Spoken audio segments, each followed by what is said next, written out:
मैं सी आदित्य नांडा आप सभी स्टूडेंट्स का अकाउंट सिंप्लीफाइड में स्वागत करता हूं। दोस्तों, आज से हम शुरू करेंगे chapter number 2, dual effect of transactions and types of accounts. यहां से हमारे प्रैक्टिकल टर्म्स शुरू हो जाएंगे। बड़ा ही प्यारा चैप्टर है। चलिए देखते हैं कि इसमें क्या क्या इंक्लूड होगा। Dual effect of transactions and types of account. पिछली बार पहले चैप्टर में भी दो चैप्टर का कॉम्बिनेशन था, यहाँ पे भी दो चैप्टर है। क्यों? क्योंकि यहाँ पे एंड लिखा है, dual effect of transactions and types of account. सबसे पहली बात, we will understand why we need to study and what we are going to study. तो सबसे पहले मैं बता दूं ये चैप्टर में कितना हमको पढ़ना है।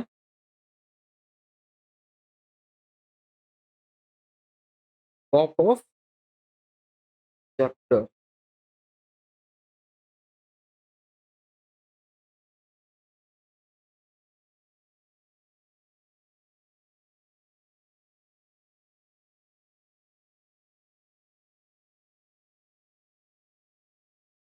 यहाँ पे हम हमारा मेन ऑब्जेक्टिव वो क्या होगा? To understand dual effects of transactions. हमारा मेन ऑब्जेक्टिव है ड्यूल इफेक्ट ऑफ ट्रांजैक्शन पढ़ना। Now sir, what is dual effects of transaction? देखिए, ये चैप्टर कहाँ से लिंक है ना, ये प्रीवियस चैप्टर से लिंक है। मैं आपको बताऊं कैसे। हमने यहाँ पे मेथड ऑफ प्रिपेयरिंग अकाउंट्स पढ़ा था, वहां पे हमने डबल एंट्री सिस्टम सीखी थी। में हमने बताया था कि we will study subsequently we will discuss.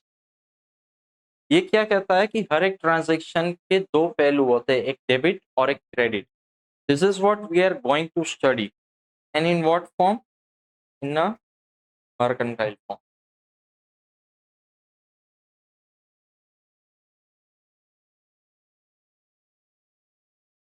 Dual effects of transaction and types of accounts। चलिए पहले कवरेज की बात कर लेते हैं, बाद में हम ऑब्जेक्टिव क्या देखेंगे, क्या क्यों पढ़ना है करके। ड्यूल इफेक्ट ऑफ ट्रांजैक्शन, अब ये हमारा एंड है। What we are going to learn from the start to reach here.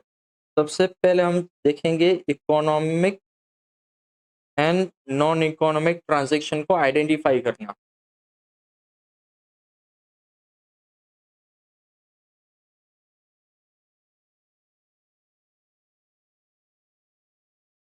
Economic transaction और नॉन इकोनॉमिक ट्रांजैक्शन को आइडेंटिफाई करना। देन कैश क्रेडिट ट्रांजैक्शन को भी आइडेंटिफाई करना।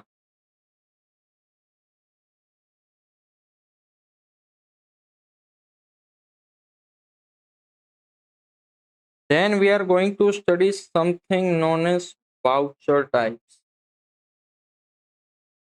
Then types of accounts and principles. उसके बाद होगा हमारा ड्यूल इफेक्ट ऑफ ट्रांजैक्शंस।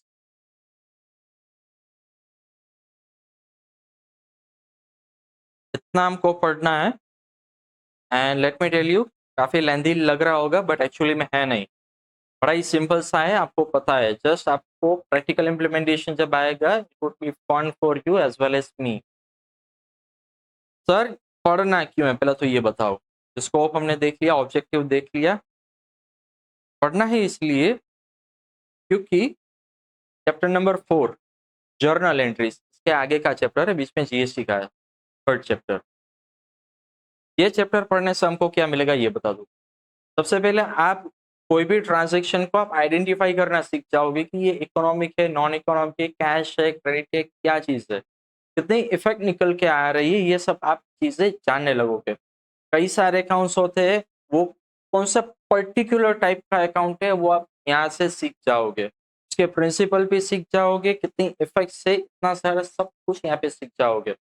ये सीखना क्यों है? क्योंकि इसके आधार पर होगी जर्नल एंट्रीज, अकाउंट कैसे बनते हैं, कौन सी इफेक्ट किस अकाउंट में जाती है, सभी अकाउंट यहाँ से ये इनका बेस बन के आने वाला है। चैप्टर नंबर 4 का मेन बेस ये है।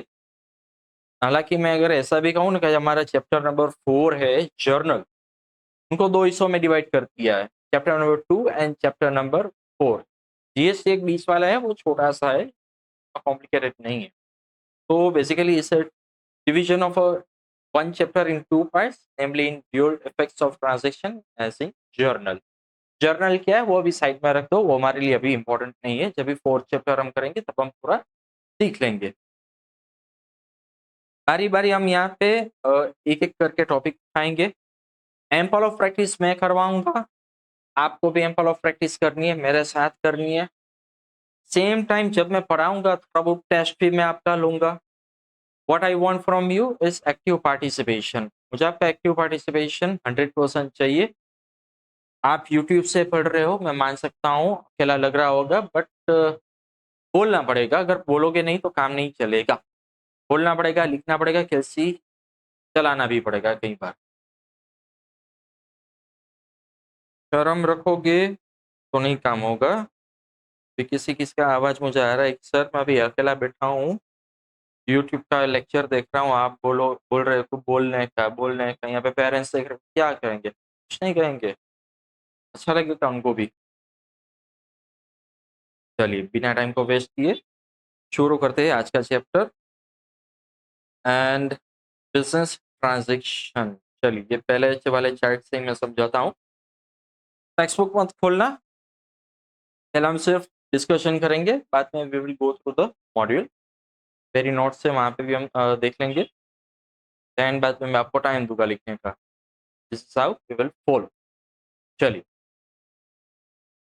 बिजनेस में दो तरह के ट्रांजेक्शन्स होते हैं, एक तो इकोनॉमिक ट्रांजेक्शन कहते हैं और एक नॉन इकोनॉमिक ट्रांजेक्शन कहते हैं।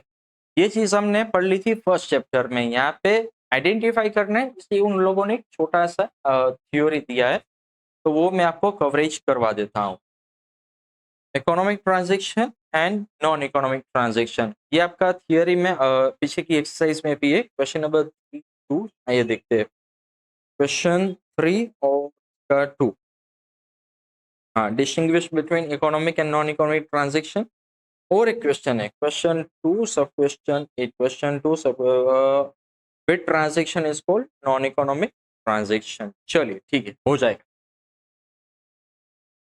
सबसे पहले हम आइडेंटिफाई करेंगे कि इकोनॉमिक ट्रांजेक्शन किसको कहते हैं।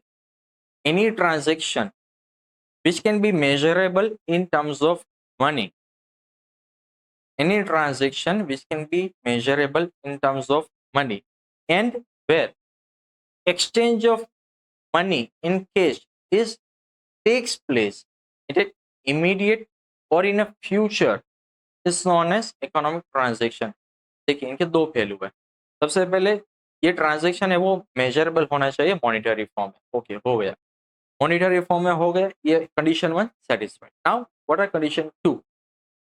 या तो इमीडिएट पेमेंट या तो रिसिप्ट ऑफ कैश होना चाहिए, या इन फ्यूचर में रिसिप्ट या तो पेमेंट होना चाहिए।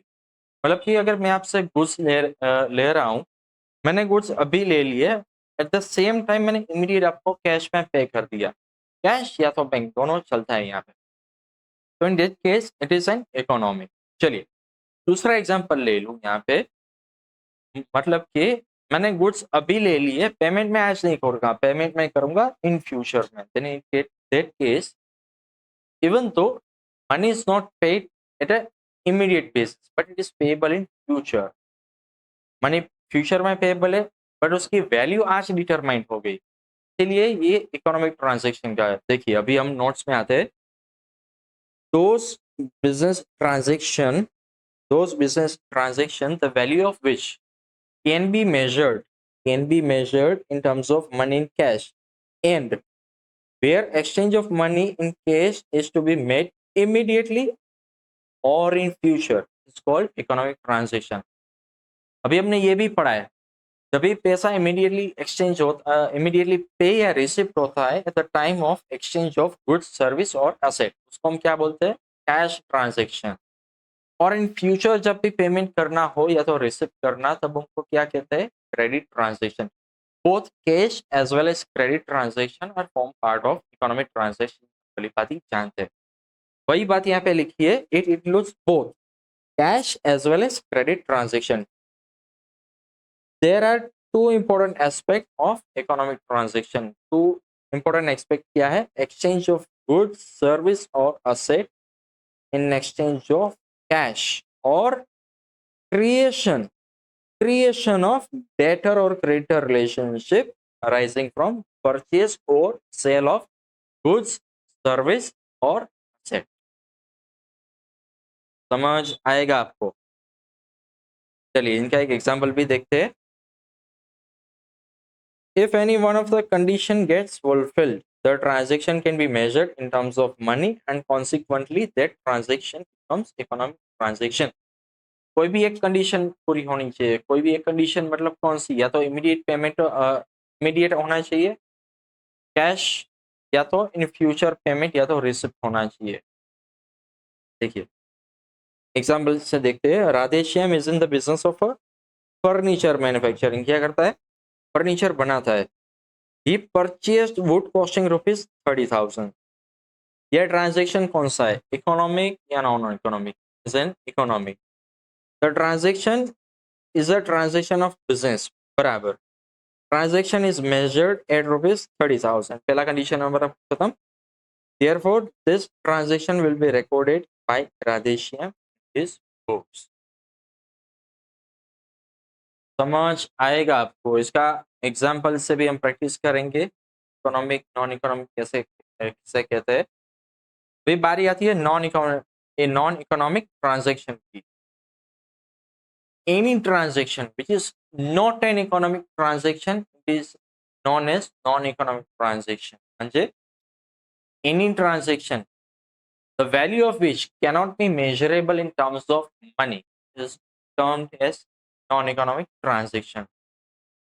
तो सर जो ट्रांजैक्शन इकोनॉमिक नहीं है वो बिजनेस का कैसे हो सकता? नहीं, बिजनेस का होता है। ऐसा थोड़ी है कि सब चीज इकोनॉमिक ही होनी चाहिए। कई सारी बातें ऐसी होती है जहाँ पे वैल्यू आज डिटरमाइन नहीं, value point of time determine नहीं होती, और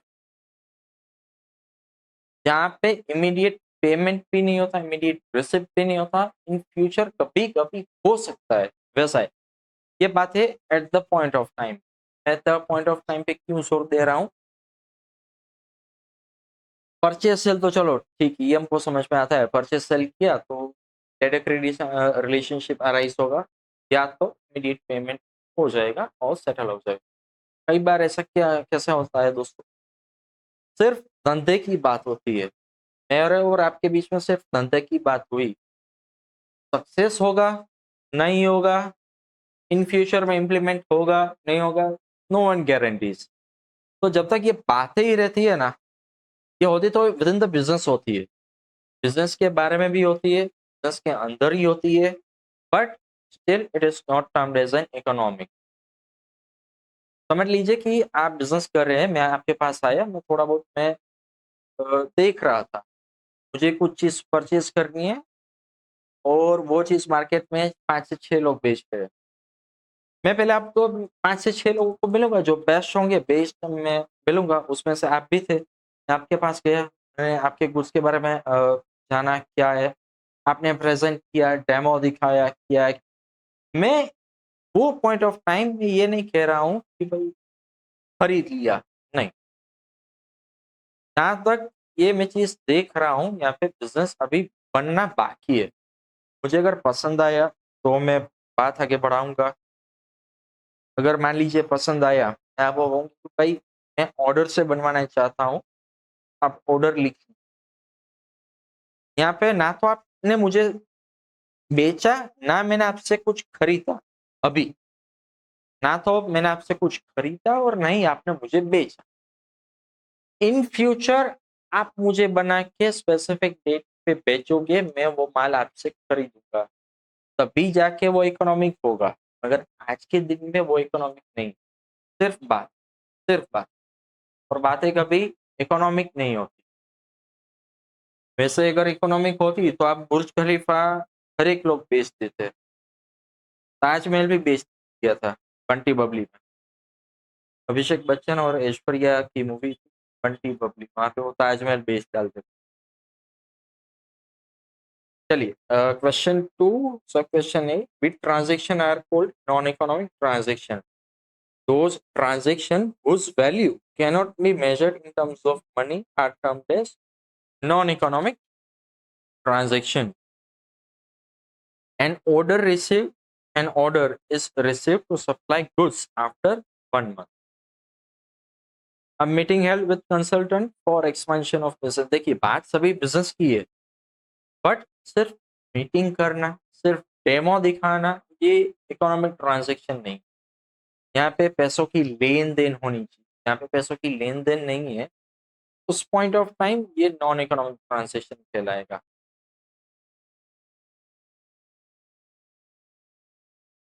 चलिए अभी नॉन इकोनॉमिक ट्रांजेक्शन सिर्फ इतना था। इकोनॉमिक ट्रांजेक्शन के बारे में हम पढ़ते हैं। इकोनॉमिक ट्रांजेक्शन को दो कैटेगरी में हम डिवाइड कर सकते हैं, एक तो कैश और एक क्रेडिट, जो हमने पढ़ा हुआ है। कैश, क्रेडिट एंड अदर, ये कुछ नए आपके लिए। और एक इंटरनल और एक्सटर्नल ट्रांजेक्शन। इंटरनल ट्रांजेक्शन किसे कहते हैं, एक्सटर्नल ट्रांजेक्शन किसे कहते हैं? चलिए बारी बारी से देखते हैं। इकोनॉमिक में, नॉन इकोनॉमिक में देखो कुछ नहीं है, के बाद सिर्फ इतना ही है, के बाद खलास। देखिए अभी एक मास्टर टेबल है, यहाँ पे आपके ऑलमोस्ट ऑलमोस्ट 7 से 8 क्वेश्चन यहाँ पे कवर हो जाते हैं। देखा क्वेश्चन 1, 2 और 3, 4, 5 और 6, 7 और एक 8। 8 क्वेश्चन एक पेज में क्लास। अगर ये एक पेज आप ढंग से करते हो तो आपकी एक्सरसाइज के 8 क्वेश्चन खत्म हो जाता है। कंपैरिजन में मैं आपको बाद में करवा के दे दूंगा, पहले हम टेबल पे पूरा फोकस करते हैं। ये टेबल से हमको क्या समझ में आता है, what is cash transaction, what is credit transaction and what we by other transaction. Sir ये ट्रांजैक्शन किस प्रकार का होता है, पहले तो मुझे ये बताओ। ट्रांजैक्शन परचेज, सेल्स, परचेज किया होता है वो कभी कभी हम दे देते हैं, वो परचेज रिटर्न हो जाता है। सेल कभी कभी हमने कर लिया होता है, वो कभी कभी वो सूट नहीं होता तो वो हम वापस कर देते हैं। Basically 4 types of transaction, purchase, sale, purchase return and sales.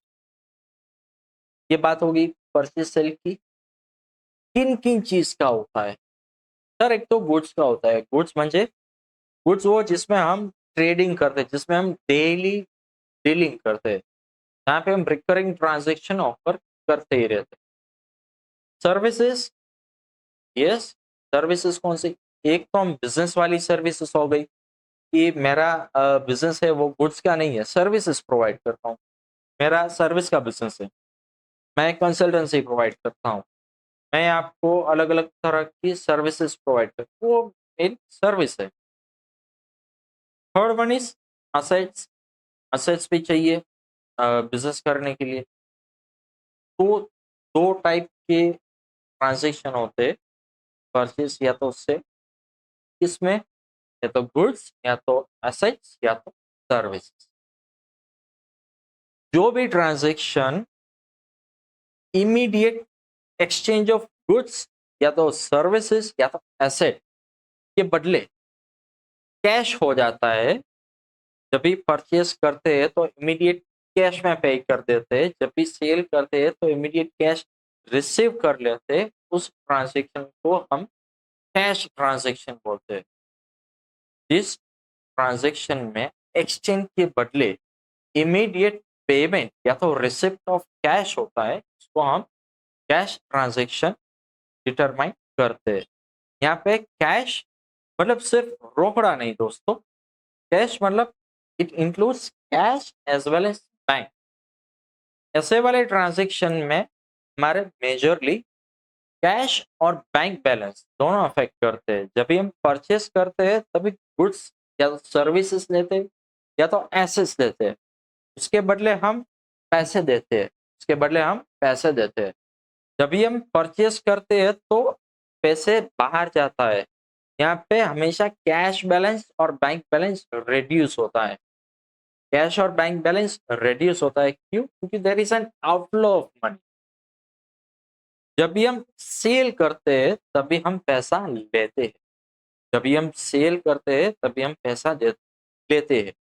यहाँ पे क्या होता है, हम गुड्स या तो असेट या तो सर्विसेज हम बेचते हैं और उनके बदले इमीडिएट इमीडिएट कैश हम रिसीव करते हैं। इससे क्या होता है, हमारी cash and bank balance increase होती है। Cash and bank balance increase होती है। ऐसे ट्रांजेक्शन को हम बोलते हैं कैश ट्रांजेक्शन। ऐसे ट्रांजेक्शन को हम बोलते हैं कैश ट्रांजेक्शन। कई बार ऐसे भी ट्रांजेक्शन होते हैं जहाँ पे at the time of delivering of goods और रिसीविंग ऑफ गुड्स या तो सर्विसेज या तो एसेट, इमीडिएट पेमेंट या रिसिप्ट ऑफ मनी नहीं होता। इमीडिएट पेमेंट ऑफ कैश या तो इमीडिएट रिसिप्ट ऑफ मनी नहीं होता, इन फ्यूचर होता है। जब भी इन एक्सचेंज इमीडिएटली पेमेंट या तो रिसिप्ट ऑफ कैश नहीं होता, इन फ्यूचर में कैश का लेन देन होती है, वैसे ट्रांजेक्शन को हम क्रेडिट ट्रांजेक्शन कहते हैं। वैसे ट्रांजेक्शन को हम क्रेडिट ट्रांजेक्शन कहते हैं। ऐसे वाले ट्रांजेक्शन में हमारे debtor and creditor relationship arise होता है। ये हमने पढ़ लिया है। जब भी हम गुड्स बेचते हैं तभी ये सेल ट्रांजेक्शन हुआ। जिसको हमने बेचा है वो हमारा क्या हुआ, डेटर। परफेक्ट। जब भी हम गुड्स को परचेस करते हैं तभी हमने जिससे गुड्स परचेस किए वो वाला क्या बन जाएगा, क्रेडिटर। पेमेंट हम इन फ्यूचर में करेंगे जब भी सेल हुआ होगा। हमारा जो रिसिप्ट होगा वो इन फ्यूचर में मिलने वाला है। डिलीवरी ऑफ गुड्स आज हो जाएगी और in case of purchase receipt of goods service या तो एसेट आज हो जाएगी। वैसे ट्रांजेक्शन को हम बोलते हैं क्रेडिट ट्रांजेक्शन। क्रेडिट ट्रांजेक्शन हमेशा दो हिस्सों में डिवाइड होता है। क्रेडिट ट्रांजेक्शन हमेशा दो हिस्सों में डिवाइड होता है। देखिए, एक तो क्रेडिट ट्रांजेक्शन पूरा का पूरा मैंने बेस बना दिया है।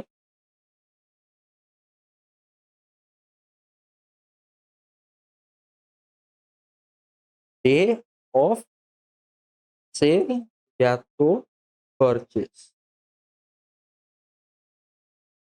सेल में होगा डिलीवरी,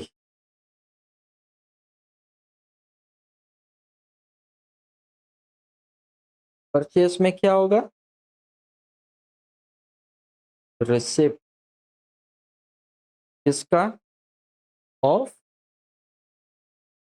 गुड्स या तो सर्विस या तो एसेट्स।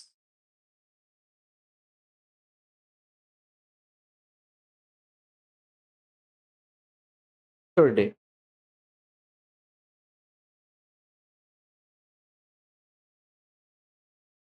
फ्यूचर डे में क्या होगा, द रिसिप्ट और पेमेंट।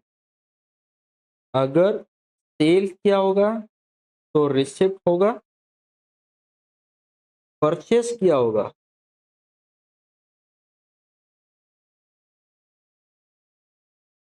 परचेस किया होगा तो हमको पेमेंट करना पड़ेगा। ये वाले दिन ये वाले दिन को क्रेडिट ट्रांजेक्शन होगा।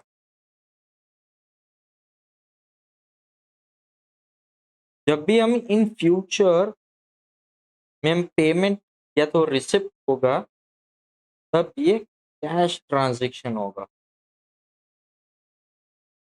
तब ये कैश ट्रांजेक्शन होगा। It depends upon day, it depends upon occasion. यहाँ पे कौन सा ओकेशन था, द डे ऑफ सेल। यहाँ पे जस्ट डिलीवरी ऑफ गुड्स था। यहाँ पे रिसिप्ट और पेमेंट ऑफ कैश था। यहाँ पे इनफ्लो या आउटफ्लो ऑफ मनी होगा, बैंक बैलेंस अफेक्ट होगा। दैट केस यहाँ पे कैश ट्रांजेक्शन कहते हैं। सर मेरे को क्या बोलना है, जब भी गुड्स या सर्विस या तो असेट क्रेडिट में परचेज सेल हो, तब क्या बोलने का, तभी बोलने का क्रेडिट ट्रांजेक्शन। ट्रांजेक्शन देखो, एक ही दिन में पैसा उधार में नहीं बेच सकते आप, बराबर। जिस दिन आप उधार में बेचोगे या खरीदोगे, वहां पे आपका होगा क्रेडिट ट्रांजेक्शन। जिस दिन आप पेमेंट करोगे, जब परचेज के बदले में, या तो जिस दिन आपको पैसा मिलेगा क्रेडिट सेल के बदले में, उस दिन कैश ट्रांजेक्शन। आइए, अभी बारी आ गई है टेबल को देखने की। जो भी एक्सप्लेन कर रहा था ना, वो सारी चीजें मैंने लिख के with example. Now let's see how the magic flow. ये चीजें याद रखना भाई, ये चीजें आपको याद रखनी है। क्यों? क्योंकि इसके बेसिस पे एक्सरसाइज भी है। एक्सरसाइज क्या बोलेगा मैं पहले से आपको बता दूं। सबसे पहले तो आपको ये डिटरमाइन करना होगा कौन सा ट्रांजेक्शन इकोनॉमिक है, कौन सा नॉन इकोनॉमिक। फिर बाद में जो इकोनॉमिक ट्रांजेक्शन होंगे वो आपको बोलना पड़ेगा कौन सा कैश है, कौन सा क्रेडिट है। तो ध्यान रखना, सिर्फ थियोरी में नहीं पढ़ा रहा हूँ, प्रैक्टिकल के लिए बेस बना रहा हूँ।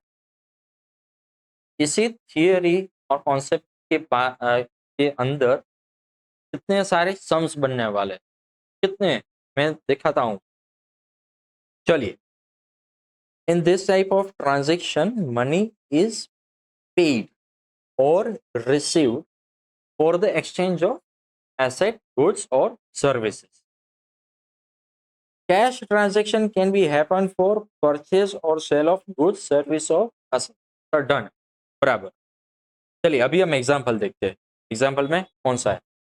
Cash transaction of goods. पहले हम गुड्स का देखते हैं। गुड्स में क्या करते हैं, एक बार परचेज का देखेंगे, एक बार सेल्स का देखेंगे। Purchase goods of rupees 15,000 in cash. Money is realized from sale of goods, or example, sold goods at rupees 20,000 in cash. Purchase of goods, sale of goods आ गया। चलिए, ये हमने देख लिया गुड्स का। अभी हम देखते हैं सर्विस का। Cash transaction for services. Services कभी हम एक्वायर्ड करते, कभी हम डिलीवर करते। सर बताओ, एक्वायर हम क्या करते हैं? भाई सारी सर्विसेज देख लो। आप सैलरी पे करते हो किसकी? जो आप जिससे आप कुछ ना कुछ सर्विस लेते हो, जो आप आपके अंडर में कोई काम करता है, उसको आप सैलरी में पेमेंट करो। हो गई आपकी, आपने क्या किया, रिसिप्ट ऑफ सर्विस। कभी कभी आप ब्रोकरेज पे करोगे, कभी कभी आप कमीशन पे करोगे। काफी सारी सर्विस है। एट द सेम टाइम आप किसी को सर्विस डिलीवर करते हो। सर्विसेज भी कई जात की होती है कि आप डिलीवर कर सको। मान लीजिए आपका बिजनेस सर्विसेज प्रोवाइड करने का है। What kind of services? Sir consultancy service आ गई। मैं आपको अ, कुछ अलग अलग सर्विस का नाम दो, आपको अच्छा लगेगा। आपके दिमाग में कॉन्सेप्ट ये फिट हो जाएगा कि सर्विस डिलीवर भी कैसे हो। चलिए, एक होता है टेक्निकल सर्विस। आपका लैपटॉप बिगड़ जाता है, आपका फोन बिगड़ जाता है, आप क्या करवाने जाते हो? सर्विस करवाने जाते हो। आपका एसी बिगड़ गया तो आप क्या करवाने जाते हो? एसी की सर्विस। टेक्नोलॉजी की सर्विस सॉफ्टवेयर में प्रोवाइड करता हूँ, सॉफ्टवेयर इज ऑल्सो सर्विस। और मैं एडवोकेट हूँ, मैं आपका आपके बिहाफ पे मैं केस लड़ता हूँ। This is not a goods, this is a services. मैं सीए हूँ, आपके बुक्स ऑफ अकाउंट्स, आपका जो टैक्स स्ट्रक्चर है, आपके कंप्लाइंस है, उनका मैं ख्याल रखता हूँ। ये भी एक सर्विस हुई। ये सब हाई एंड सर्विस हुआ। तो मैं एक लो एंड सर्विस में आपको बता देता हूँ। मेरी कंपनी है, मैं कंपनी में सर्विस क्या, मैं क्लीनिंग और उसकी सर्विसेज प्रोवाइड करता हूँ। वो गुड्स नहीं बेचते, वो क्लीनिंग वगैरह सब करते हैं, and it is non as service. और एक बताओ सर, और एक बताओ। चलिए ठीक है, मैं बैंक मैं बैंक हूँ। आपको मैं न्यूमरस टाइप्स की सर्विसेज प्रोवाइड करता हूँ। जैसे मैं आपको कई तरह के फैसिलिटीज देता हूँ सर।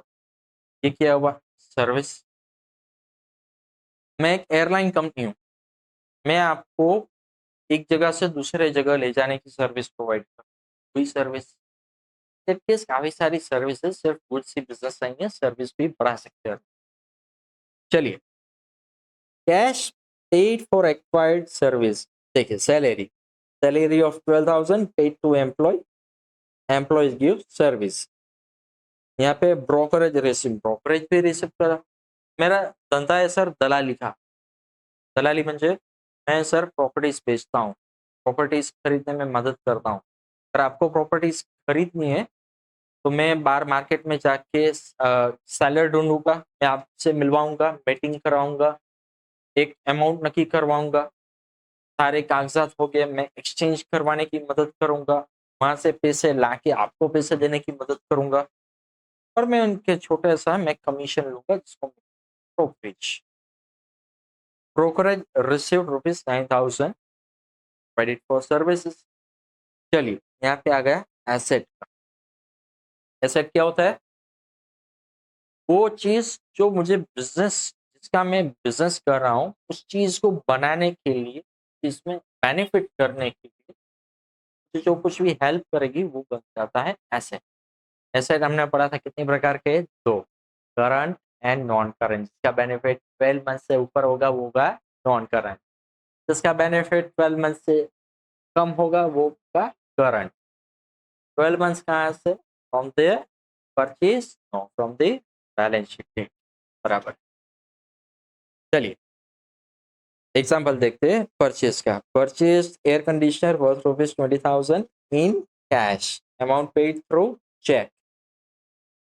पहले ही बोल दिया था, या तो बैंक या तो कैश, दोनों अमाउंट हमारा फ्लक्चुएट होगा। जब परचेस होगा तब बैंक बैलेंस डिक्रीज होगा, कैश बैलेंस डिक्रीज होगा, because it is an outflow. चलिए, अभी हम सेल का बोलते हैं। सर एसेट भी सेल होता है, हाँ, मगर बेचने के लिए नहीं। कभी कभी बिगड़ जाता है, कभी कभी नया लाने के लिए कुछ बेचना पड़ता है? Old air conditioner sold for ₹3,000 in cash, amount received through net banking. Transaction of receivable or payable, any amount, any amount which is outstanding to pay for assets versus services which is acquired in past is known as payable. They are paid in present. देखिए, ये वाला,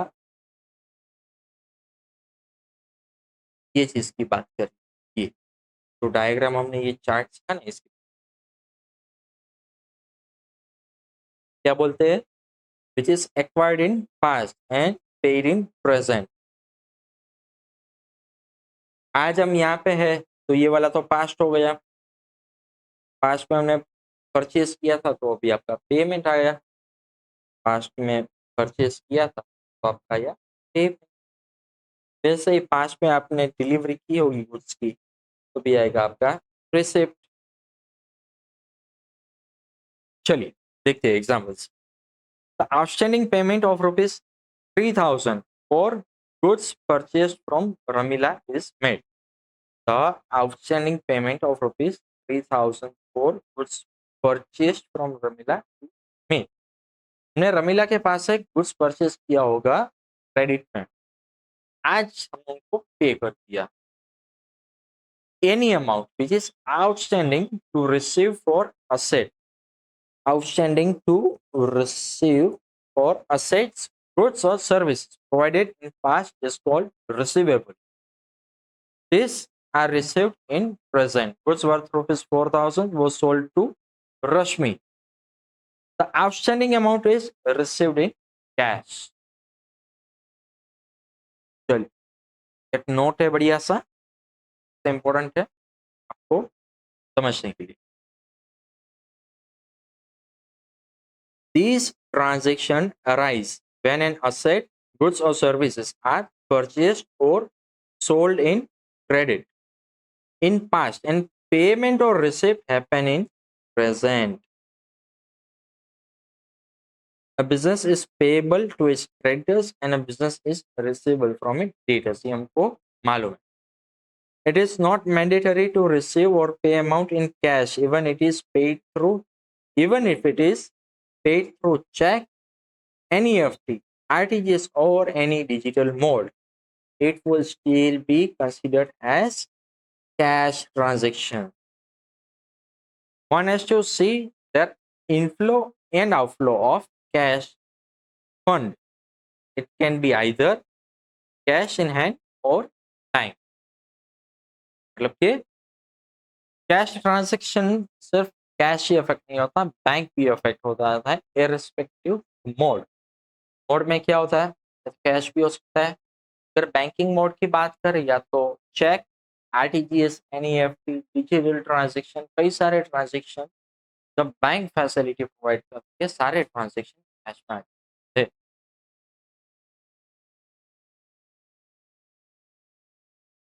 चलिए, now what is credit transaction. This type of transaction, money is not paid immediately at the time of purchase or sale of assets, goods, or services. It shall be made in future. Payment or receipt shall be made in future. Exchange of assets, goods, or services is made in present. Accounts are settled in future. From this transaction, relation of debtor and creditor comes into existence. Same अभी हम यहाँ पे goods का भी example लेंगे, service का भी लेंगे और एसेट का भी लेंगे. Credit transaction of goods. देखिए, goods worth ₹4,000 sold to Kalpana on credit. Kalpana भाई हमारी क्या हुई बताओ, डेटर, बराबर.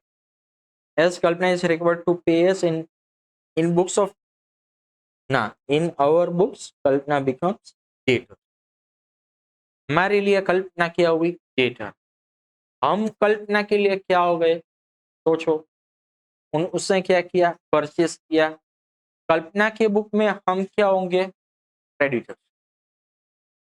As Kalpana is required to pay to us in books of Kalpana, they become creditor. Goods worth ₹6,000 is purchased from Deepika on credit. हमने goods purchase किए दीपिका से, इस पे क्रेडिट पे. दीपिका हमारी क्या हुई, क्रेडिटर. हम दीपिका के क्या हुए, रणवीर. ना, नहीं, आप हो गए डेट. हाँ, आप हो गए debtor. As we are required to pay to Deepika in our books, Deepika becomes creditor. As Deepika will receive amount from us, we will become debtor for Deepika. ठीक है. अभी चलिए एक सर्विस का एग्जांपल ले लेते हैं. अवेल्ड. क्या है, अवेल्ड सर्विस ली. Availed services from lawyer of ₹10,000. Payment to be made after judgment of case. जब जजमेंट आ जाएगा तभी हम पे करेंगे. ये ऐसे केस में क्या होगा, लॉयर है जिससे हम सर्विस ले रहे हैं वो हमारे क्या बन जाएंगे, क्रेडिटर. हम उनके क्या बन जाएंगे, डेट. सही.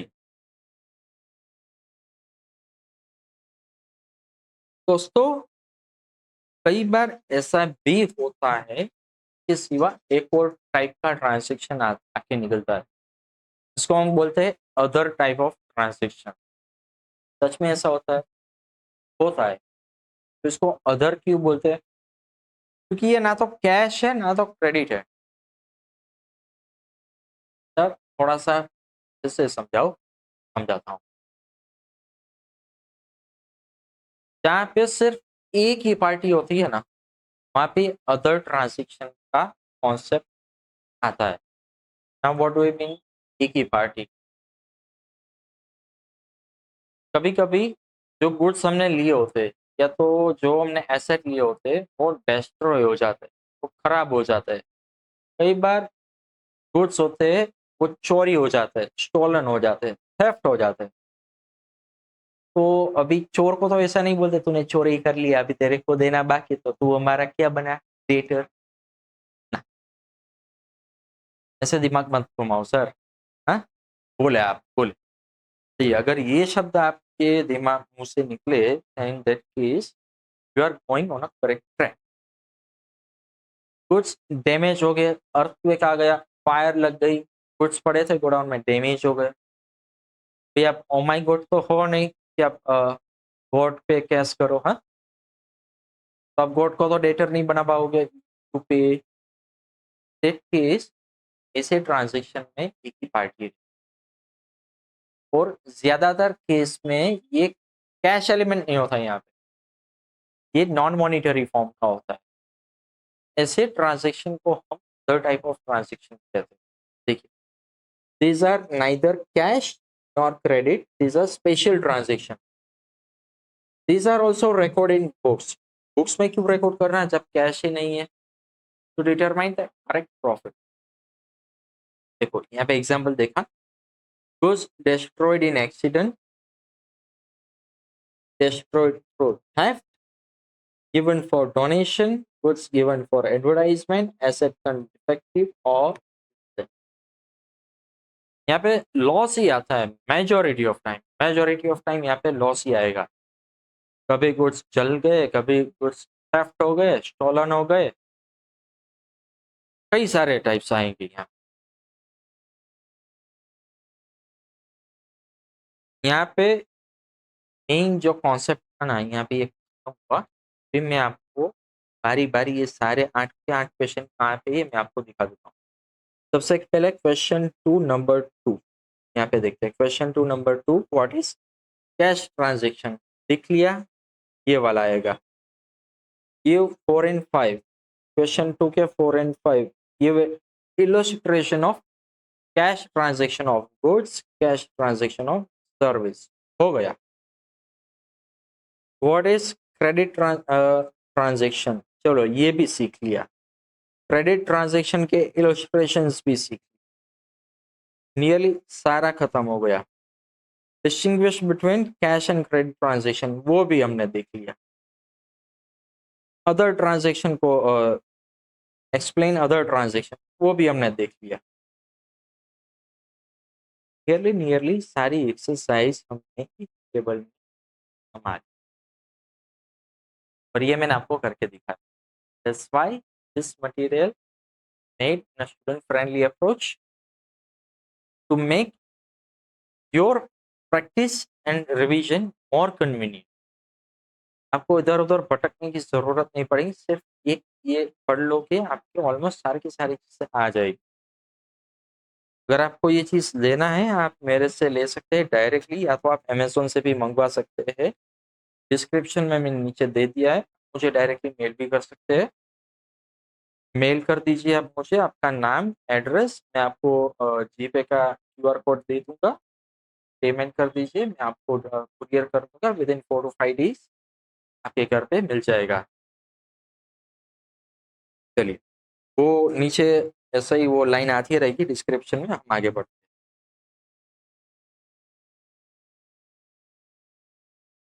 चलिए, what is internal transaction and what is external transaction? तो ट्रांजेक्शन दो प्रकार के होते हैं। एक तो इकोनॉमिक ट्रांजेक्शन को हमने पहले बाइफरकेट किया, कैश, क्रेडिट एंड अदर। एक हमने ये भी देखा कि इंटरनल और एक्सटर्नल में भी होता है। Cash, credit and other transaction हमने ये देख लिया, ये फिक्स। What is internal transaction and what is external transaction? जो भी transaction within the business occur हो ना, वो इंटरनल ट्रांजेक्शन कहते हैं। जो भी transaction within the business occur हो, वो हम इंटरनल ट्रांजेक्शन। जो भी transaction along with internal external element भी आते हैं, वो हम एक्सटर्नल ट्रांजेक्शन कहते हैं। मतलब आइए पढ़ते हैं। Internal transaction are such transaction which takes place within the business. यहाँ पे कोई थर्ड पार्टी नहीं है, यहाँ पे कोई थर्ड पार्टी नहीं है। यहाँ पे थर्ड पार्टी एक मैं, मतलब मैं, और मैं मतलब बिजनेस, बिजनेस के साथ कोई थर्ड पार्टी है, उसको हम एक्सटर्नल ट्रांजेक्शन बोलते हैं। External transactions are those transaction which takes place between business and third party। यहाँ पे दो लोग आ गए, एक तो बिजनेस और एक थर्ड पार्टी। जब भी बिजनेस एनवायरनमेंट के बाहर आप ट्रांजेक्शन करोगे तो हमेशा ये एक्सटर्नल आएगा। An external account nearly 95% of transaction.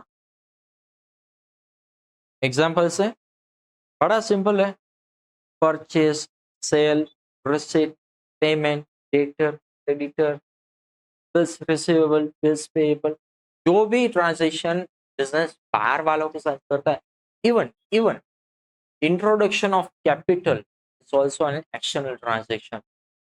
Drawings, जब भी ओनर ऑफ बिजनेस कुछ लेके जाता है वो भी एक्सटर्नल ट्रांजेक्शन। क्यों? क्योंकि विद इन द बिजनेस ही है। Owner and business are two separate entities, ये हमने पढ़ लिया था। That's why business is the one party and owner of the business is the third party. That's why it is known as external transaction. तो what is internal transaction?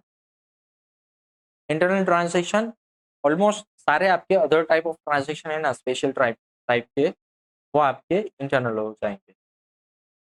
ये हमेशा non monetary form में होंगे। इसके आगे this type of transaction are economic but non monetary. This type of transaction are economic and mostly monetary in nature. Both the transaction are recorded in the books queue to determine the correct profit, इनका पता चल गया।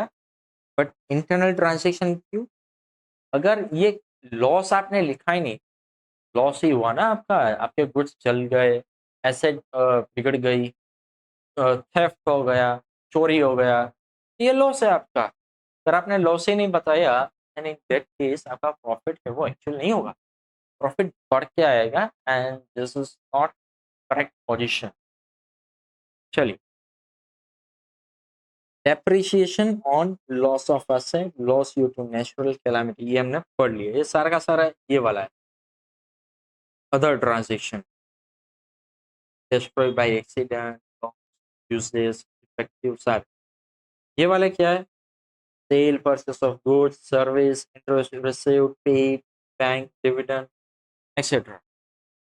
यहाँ पे भी question 3 देखिए, ये एक बाकी था, ये भी आ गया। एक क्वेश्चन बाकी है, ये भी हम कर लेंगे।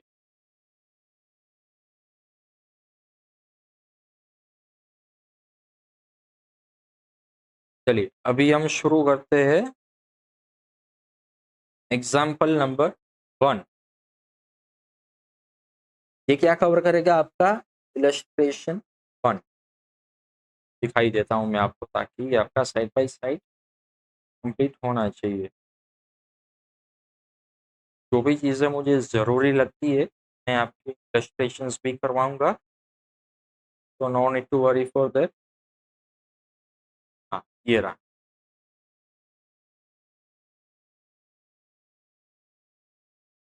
Describe whether the following transaction are economic और non economic transaction and clarify the reason for it. हाँ, क्लेरिफाई रीजन फॉर इट।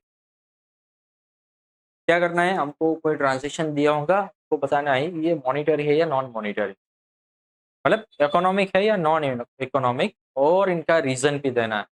सिर्फ ट्रांजेक्शन बताने से काम नहीं चलेगा। तो चलिए,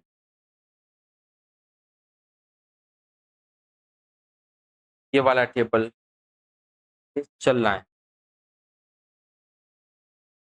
कितनी कंडीशन थी? तो transaction can be measured in terms of money, या तो इमीडिएट एक्सचेंज और इमीडिएट पेमेंट हो जाता है, या तो give rise to debtor credit relationship. देखो, exchange of goods service in exchange of cash immediate, और यहाँ पे creation of debtor credit relationship. इसको लिखते हैं कैसे, ये मैं चलिए बता देता हूँ।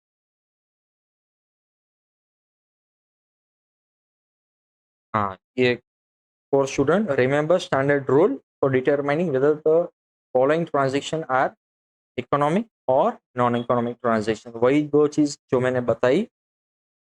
If any one condition gets fulfilled, the transaction can be measured in terms of money, and consequently that transaction becomes economic transaction। समझ में आएगा आप? चलिए, अभी इनको लिखते हैं कैसे, मैं ये आपको बता दूं। एग्जाम में आप लिखोगे कैसे? Answer 1, economic transaction. पहले तो यहाँ पे आप ट्रांजैक्शन टाइप लिखोगे, रीजन, फिर यहाँ पे आप रीजन लिखोगे ऐसे। This is the ideal way to write an answer.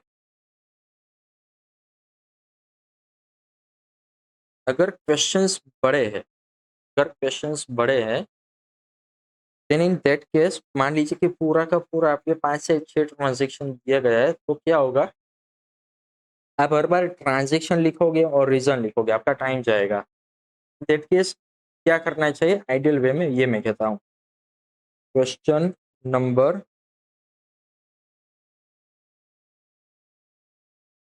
Transaction type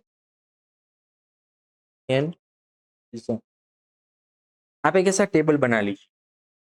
question number का 1 ट्रांजेक्शन इकोनॉमी, रीजन लिख लो, जितना लिखना हो उतना लिख लो। यहाँ पे एक लाइन छोड़ के दो, सेम चीज लिखते जाओ।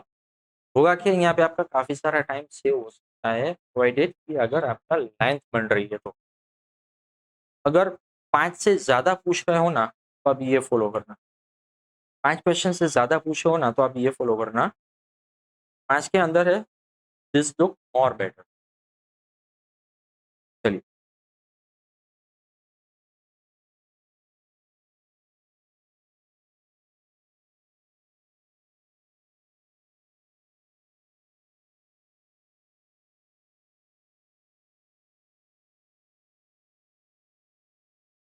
यहाँ पे भी मैंने ऐसा ही लिखा है।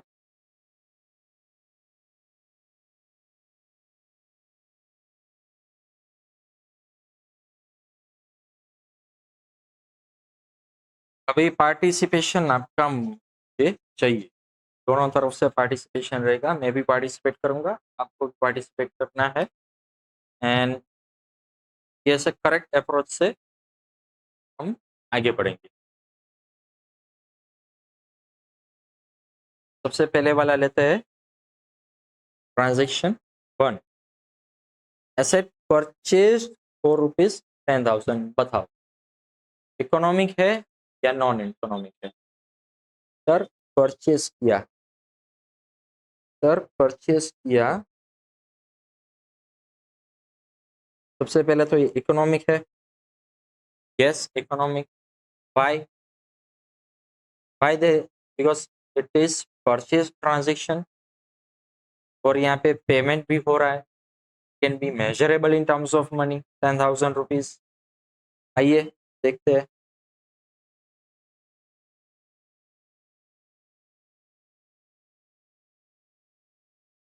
देख, इकोनॉमिक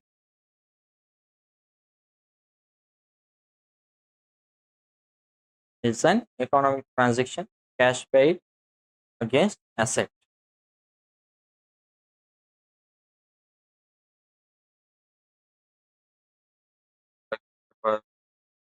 चलिए, एसेट परचेज, वहां पे क्या हो रहा था, आपको हिंट मिल रहा था, तो इसलिए मैं यहाँ से ही आपको पढ़वा रहा हूँ, बाद में मैं आपको वहाँ पे लेके जाऊंगा।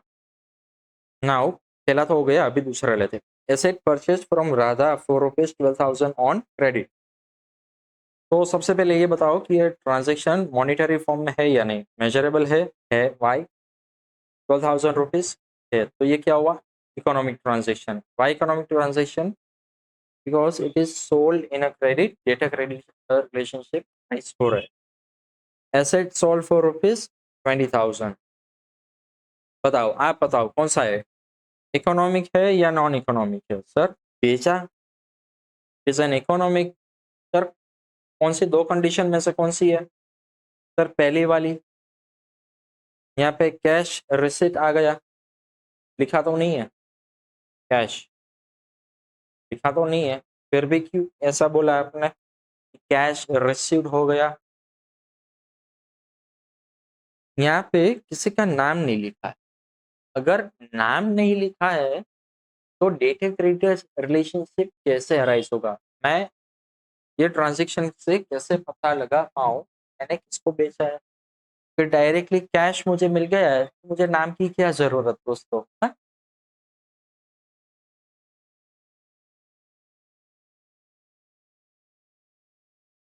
मुझे नाम की क्या जरूरत, प्रूफ चाहिए, दिखाता हूँ।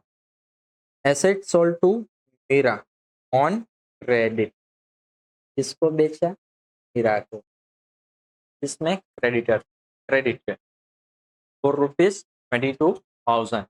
अब बताओ ये कैश है या क्रेडिट है, सबसे पहले तो ये बताओ ये इकोनॉमिक है या नॉन इकोनॉमिक। चलो अभी आपका आ गया, इकोनॉमिक नॉन इकोनॉमिक आपका अभी बनना शुरू हो गया।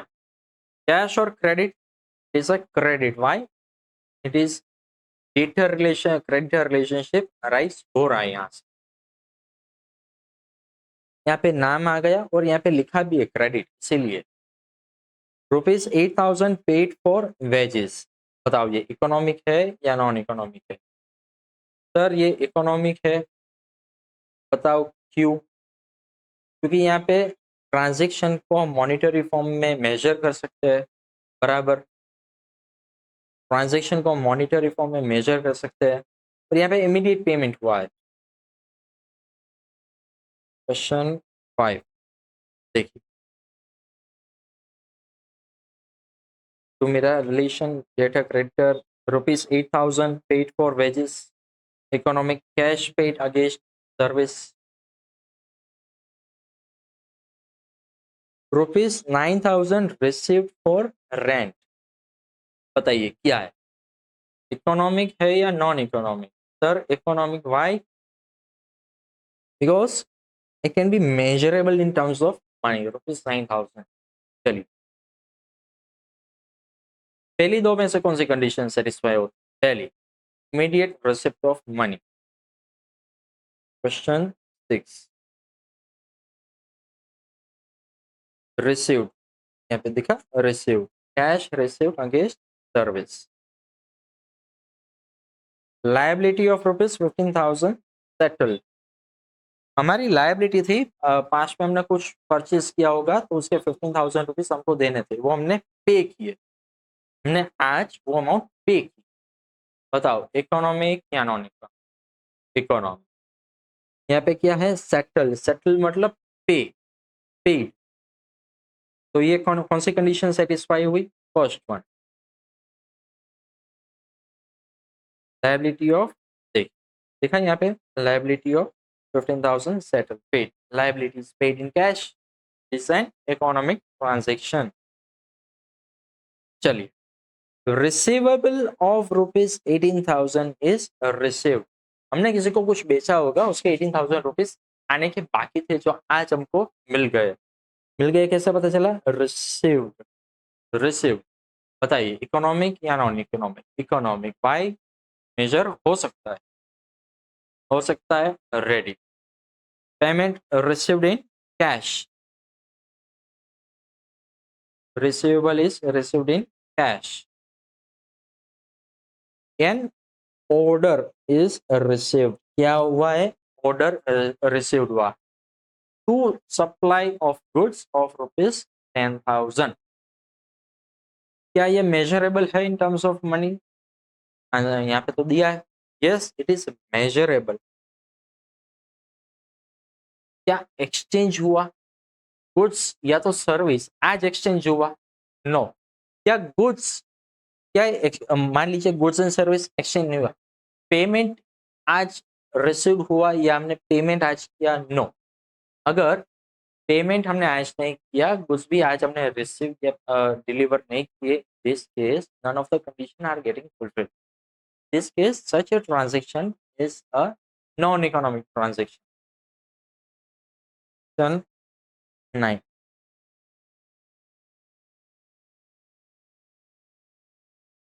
just an order is received, it is neither cash transaction nor it establish data creditor relationship.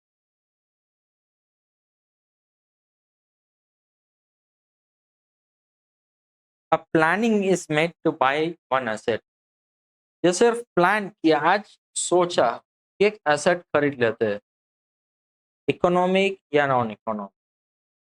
Non economic. भाई जस्ट प्लानिंग है, कुछ पैसों की लेन देन नहीं हुई, एसेट भी परचेस नहीं किया, सिर्फ planning is a non economic transaction. It is neither cash transaction nor an economic transaction. It is neither cash nor it established a relation of debtor and creditor. चलिए, to enhance sales, for discussion a meeting is arranged with salesman. Sale को बढ़ाने के लिए हमने meeting रखी salesman के साथ। बताओ, पर्टिकुलर ट्रांजेक्शन इकोनॉमिक है या नॉन इकोनॉमिक? सबसे पहली बात, यहाँ पे मेजरेबल ही नहीं, इन that case it's a non economic transaction. Secondly, as it is not measurable, it cannot be termed as a cash or credit. It is neither cash nor established of a debtor and a creditor. यहाँ पे मैंने आपको सारे points से highlight करके दिए, सारा example number 1 सारा मैंने आपको क्लियर करवा के दिया।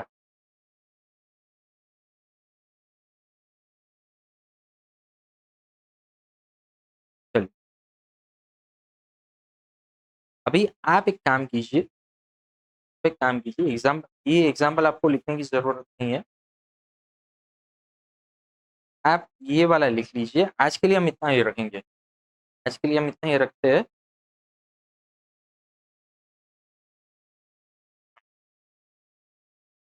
मैं स्क्रीन को पॉज करता हूँ, आप लिख लीजिए, आप स्क्रीन को पॉज करेंगे और लिखते जाइए। चलिए,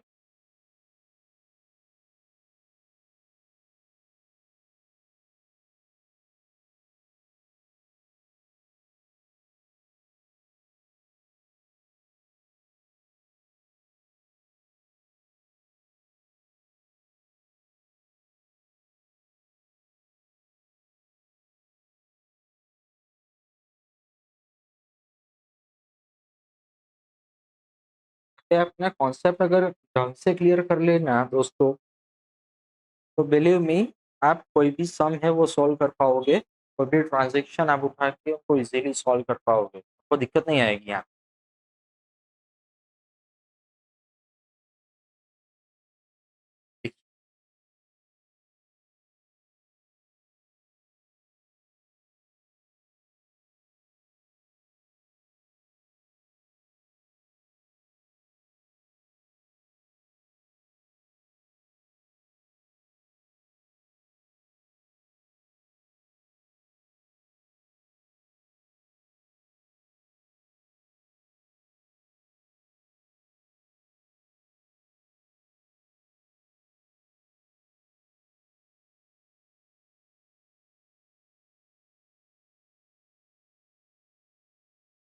कोशिश करना ये वाला जो टेबल है ना, आप पिन पेज में लिखो ताकि आपका पूरा ब्रॉड वे में आ जाए, तो अच्छा रहेगा। अदर ट्रांजेक्शन के लिए थोड़ी सी जगह देना, मेन आपको कैश एंड क्रेडिट में ज़्यादा जगह चाहिएगा।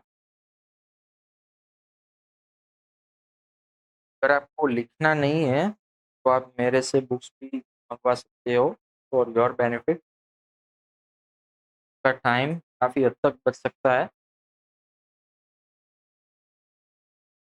ये लिंक में मैंने डिस्क्रिप्शन दे दिया है, डायरेक्टली मुझसे या अमेजोन से भी आप मंगवा सकते हो।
चलिए आज के लिए सिर्फ इतना रखते हैं। रिवाइज कर लीजिएगा, अभी रिवाइज कर लोगे सिर्फ 5 मिनट आपको लगेंगे, सारे कॉन्सेप्ट आपको एक बार वापस से फ्रेश हो जाएंगे। चलिए कल मिलते हैं। कल इसी दिशा में हम आगे बढ़ेंगे। तब तक have a good day, take care.